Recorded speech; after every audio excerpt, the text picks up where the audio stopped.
good morning to one and all present here. Today's encounter consists of a screening of a movie and the alley she whitewashed in light blue. This film is opening a public discussion regarding central debates challenging the general public at the 21st century as how to adopt a new worldview, a holistic, phenomenological, and cross-cultural one that will transform the worldview underlying current thought and approaches to be an existential threat to the physical and human environment in which we live. That will create a more humane environment in which man will feel at home. What is the secret of all those timeless places and artifacts endowed with beauty and soul where one feels at home? And what is that one pure art of making that creates them? In any place, in any culture, and at any time. Nili Portugali, architecture, film director, and architect from AA London. She has done AA diploma from London. She is a well-known practicing architect, senior lecturer, researcher, published author, and film director. Her work, both in practice and theory, is closely connected to the holistic phenomenological school of thought. She is seventh generation descendant of a family living in the holy Kabbalah city of Seifert, Israel, since the early 19th century. She was a senior lecturer at the Bezalel Academy of Art and Design, Jerusalem, and Faculty of Architecture and Town Planning at the Technion, Haifa. She is a guest lecturer at MIT Harvard, Carleton University, Oxford University, UT Stuttgart, UT Dresden, UT Delft, Tsinghua, China, Chinese University of Hong Kong. Her first book, The Act of Creation and the Spirit of Place, a holistic phenomenological approach to architecture. Edition Axel Menges, Stuttgart. She was listed in the Books of the Year, selected by the Royal Institute of British Architects. Thank you so much for joining us today. Now, I hand over the mic to you. Nili, go ahead. Shall I start? Yes, Nili. Okay, great. So good morning to everybody and thanks for coming to this event. Before I will say a few words on the film, I would really like to thank Professor Mamta Patwardhan for her efforts for this event to happen and all her team. Thank you very much. I wish I could be present in the auditorium, but I look forward to be in Mumbai again in the near future and we can meet all there. The film was actually world premiered in Mumbai at the International Film Festival. Now, I came to create my film not from the film industry, but from the world of architecture, which is, of course, part of the arts world in general. And I always thought that architecture should also be taught in art schools and not in technological institute, though I was teaching in both, as you said. I'm a practicing architect and I live in Tel Aviv. And I was a senior lecturer in Bezalel School, Academy of Art and Design in Jerusalem, and then the Technion Institute of Technology in Haifa. Now, in the early 80s, I did selected postgraduate studies in UC Berkeley in architecture and Buddhism, as well as studies, research, and projects with late Professor Christopher Alexander, the well-known one, at his Center for Environmental Structure in Berkeley. And since then, actually, my main focus was in implementing into practice the holistic phenomenological approach to architecture in the actual buildings that I design in my studio. Now, I recommended actually to Mamta my first published book, in which in a very comprehensive way, I explained both the theory and the way it was implemented in practice in projects of different levels of scale. So the film, in fact, is the third of, I would say, a trilogy following the building that I designed and the published books that I wrote. And the question that engaged me in the world of architecture and art, the film, of course, deals with them as well, but in a different way. I'm seventh-generation descendant of a family living in the holy Kabbalah city of Tzfat in Israel since the early 19th century. And this was the word that had the most impact on my worldview as a whole. And when I started to think about the film, I knew that there will be a substantial connection between what I've experienced and absorbed as a child in Tzfat and my present point of view on architecture and art, which undoubtedly derived also from this place. But moreover, from my present scientific point of view, I understood that what I've experienced unconsciously, of course, as a child in Tzfat is not a subjective phenomena, due only, to my intimate relationship to the place, but rather a universal and objective one. So I will be very happy to answer to any question that you may have after you watch the film. And now, please enjoy it. And I see you later. Yeah, thank you, Nili.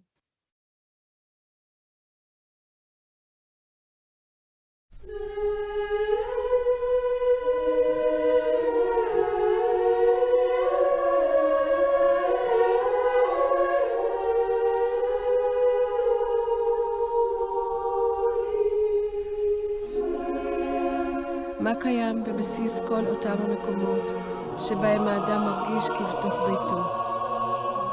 אותם הבניינים הנפלאים מן העבר, הערים, הכפרים, האוהלים והמקדשים, שאנחנו רוצים לחזור אליהם שוב ושוב.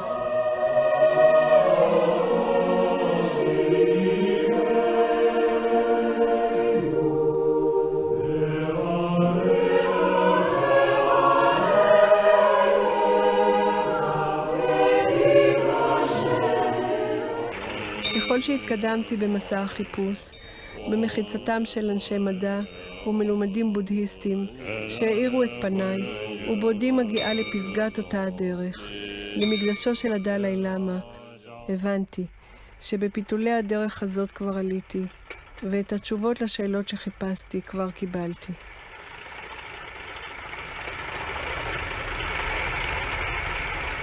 בקצה של סמטה בעיר העתיקה, צפת, מקום הולדתם וביתם של בני משפחתי מראשית המאה ה-19.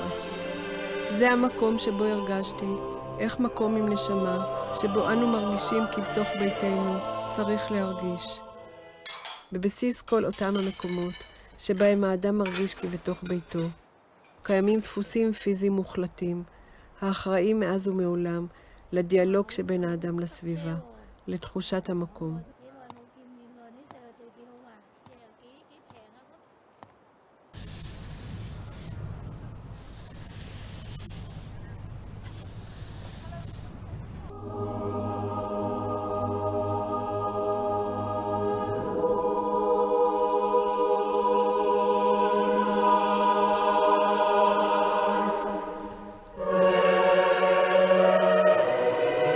יצירות האומנות הטהורות באמת תמיד נוצרות בידי אנשים הנמצאים בהלוך רוח של נתינה לאלוהים. יצירות שבהן מטשטשים הגבולות בין האומנות, הפילוסופיה ותחושת השליחות הדתית של היוצר.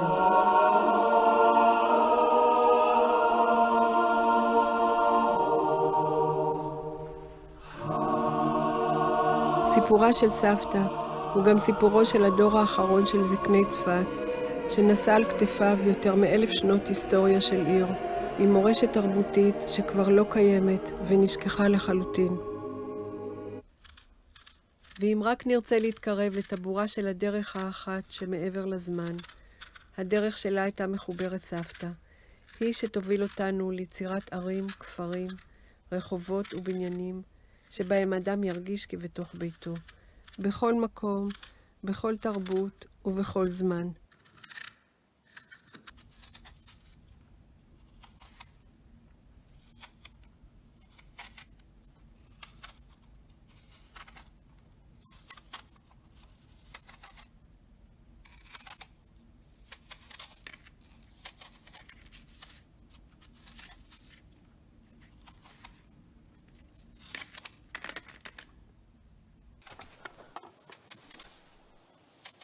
בית צריך לצמוח באופן אורגני, מתוך הקולות הגלויים והנסתרים של המקום שעליו הוא נבנה.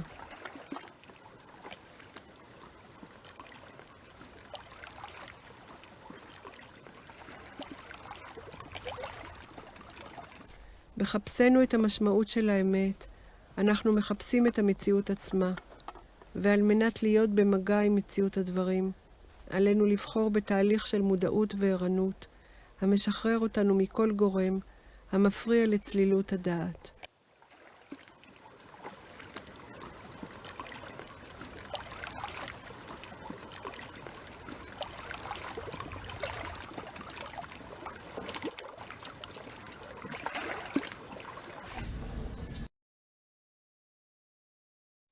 Thank you. In India, at least, we have a kind of complicated idea about home, or who we think belongs at home. There are many people we consider outsiders, people that we don't want to remove because we don't consider them part of us. So the idea of home is always a contested idea. It's a complicated idea. So every time we evoke this idea of the ideal home, we are confronted with that complication as to whose home we are discussing. So I was actually wondering whether that was one of the questions that you, especially in Israel, I assume that is also one of the things that you as a country are kind of writing and very much part of the history. So I was wondering whether that is something that was part of your, I mean, in the sense, how are you kind of dealing with that? Well, I don't think that I ever thought about it. I must be, frankly, because what really I was engaged as an architect, I would say, is how you these days create a place that one feels at home. I mean, and it's, you know, I don't think, of course, yeah, of course that, you know, memories and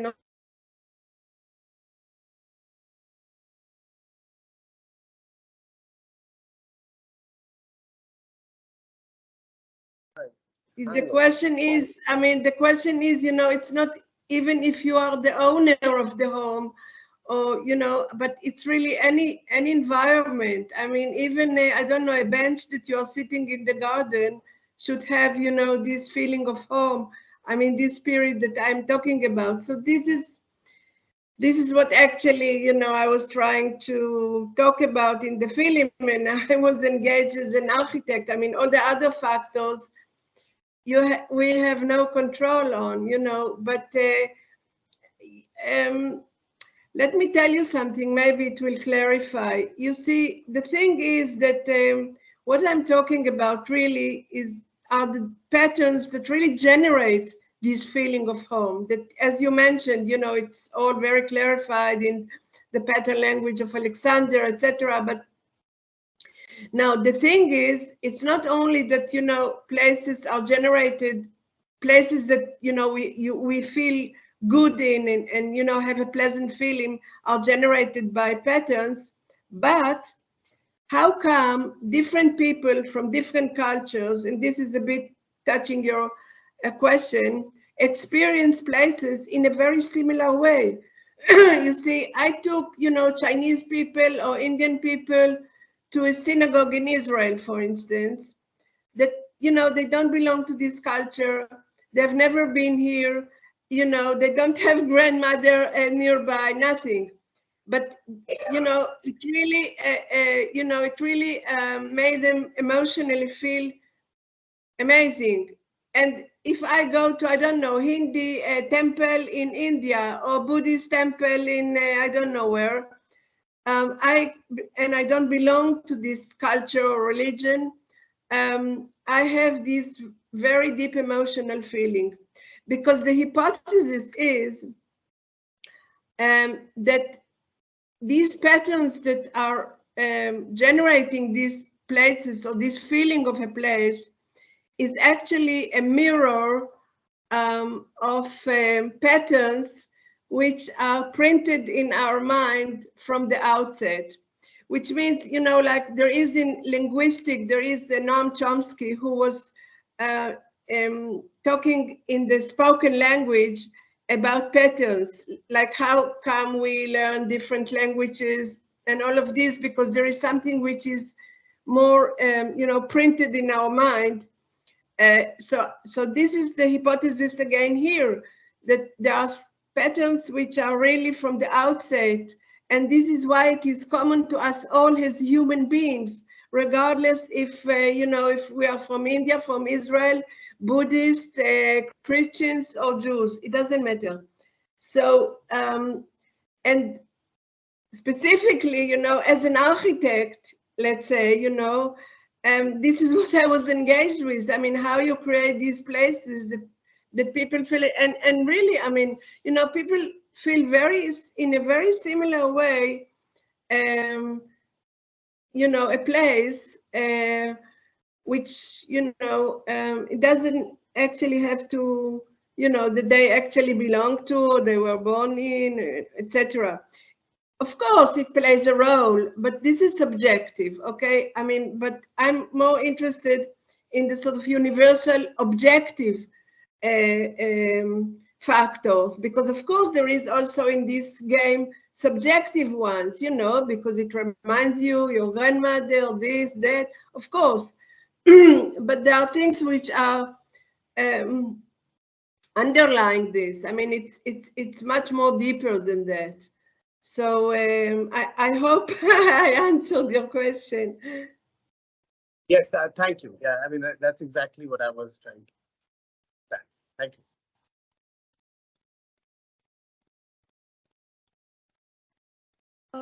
Anyone else has more questions? Can go ahead and ask.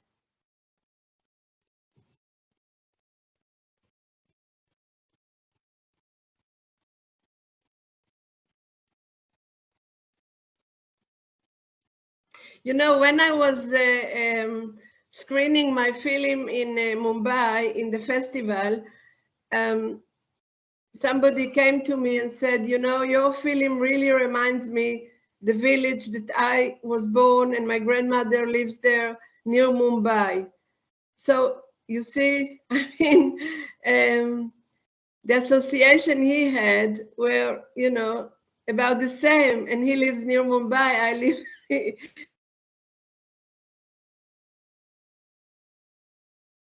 This explains everything.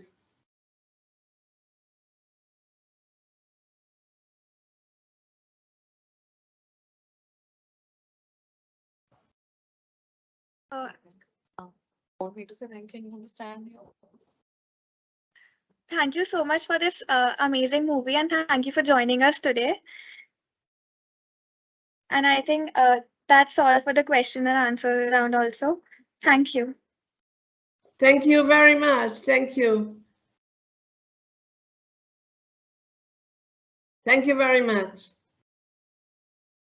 Now, I think that what would be really beneficial is if you want to learn more about, you know, all these issues. Of course, I couldn't say it in the film, that, you know, when you get the book to the library, I think it will really be very clear to you also about, you know, the more theoretical stuff, but then how actually, in terms of the patterns, in terms of the methodology, working on the site, and all of this, you know, can help you even, you know, in doing your projects.